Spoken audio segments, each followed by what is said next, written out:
Hello, fourth graders. Today we're going to be working on partial products. I'm going to walk you through how to use this slideshow to help you show your work for solving the box method. You might see it be called the area model. So the first 4 slides are going to be 1, this video that you're watching right now, 2, a video about reviewing the box method or the area model, and then the next 3 slides after that are just review of the model again in written form.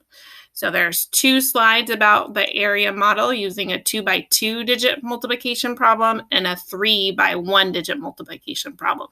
You do not need to do anything on these first 3 slides. They are just there for information. So if you get stuck in the middle of a problem, you can go back to these and say, oh, I need to do this step. What do I do next? I need to break apart my hundreds, tens, and ones. And then I need to do this. And then I need to do this. So those are just information for you. I'm going to show you how to solve the first problem on this. And some of the things that you don't want to do. And if you accidentally do these things, what you should do instead of stopping your work and giving up or emailing your teacher and saying, it doesn't work for me. So here are some things that you should do, and here are some things that you shouldn't do. So to start off with, you have the problem 327 times 4. If I click on this top box right here and it turns blue, that means it is ready for me to type in it. So I'm going to break apart 327 into its hundreds, tens, and ones. So 300, couple spaces, 20, couple spaces, 7. I'm going to move the 7 over just a little bit. If I make a mistake, let's say I notice when I'm in this box over here, oh, I made a mistake here, and I go and I click and I just push delete, it's going to delete that entire thing. I don't want that to happen.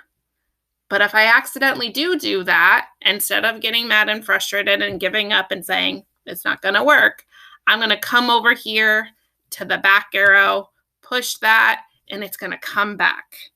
If you do make a mistake and you accidentally type the wrong number here, wait until your mouse turns into this, kind of looks like an eye, but we call it a cursor, and that means that you're ready to type. Then you can hit the backspace button and change the number. Okay? But if you do ever make a mistake and something disappears, this is your best friend right here. Use that back button, okay? Once I'm happy with this, I'm going to go over to the left side and I'm going to write my 4 there. I don't have to break apart my 4 because it's a 1-digit number.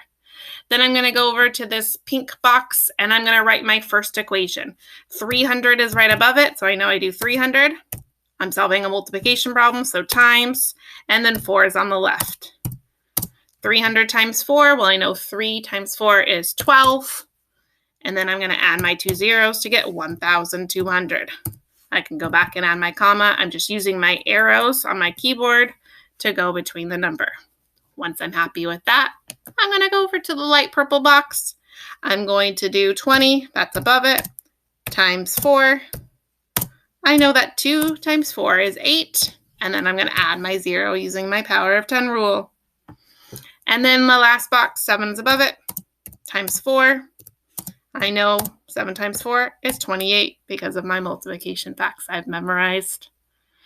Now that I have solved these problems, the next step is to add them up. So I'm going to go using that same color coding system. I'm going to type my blue number here. I'm going to type my light purple number here. And then my pink number, 1,200 here. Okay. I would, as a mathematician, I would go on a separate piece of paper and add these numbers up. That way I don't make any mistakes. So I just took a blank piece of paper, scratch piece of paper, and I'm going to write 1,200, 28, and 80, stack them, and do the algorithm just like you see. So 0 plus 8 plus 0 is 8. 0 plus 2 plus 8 is 10. Carry the 1. 1 plus 2 is 3. And 1. I got 1,308. You can type it there. You can also do your teacher a favor and type it in the final answer box. That way they can find it easily when they go to check your work to see how you're doing on the box method or the area model problems. Now you'll see problems that look like this, a 3-digit times a 1-digit. You'll see problems that look like this, where it's a 2-digit times a 2-digit. Again, you're going to break apart the place values. You're going to type them here. You're going to try to keep your numbers above each space. If you make a mistake, make sure your cursor comes up with that flashing line before you start hitting the backspace. If you accidentally delete that box, don't give up and say, I'm not going to do it. I've lost that box. It's gone forever. Use the undo button. It is your best friend. It is a great friend to have. We're going to stop there for a minute, and I'm going to come back on, and I'm going to show you another type of problem you're going to see in this. The last type of problem that you're going to see is some story problems. So there will be a story problem on the right side here written out. There's going to be some information in there that you do not need. Pay attention to that. And then you'll use the information that you do need to help you solve the problems here. So it's the same procedure as before.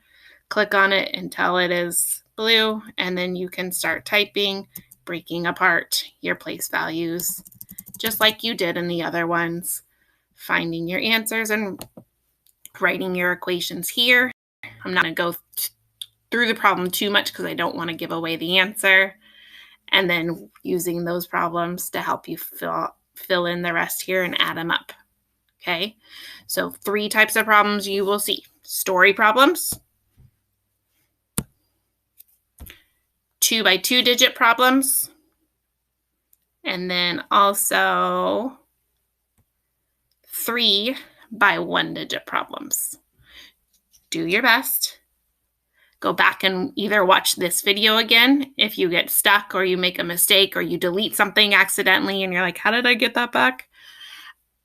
Go back and watch the video of how to use the area method if you get stuck, or go back to the beginning where it goes through the area model and the steps that you should take and read those. You have lots of resources in this slideshow to help you be very successful at this. So good luck, work hard, and turn this in when you are done with it today.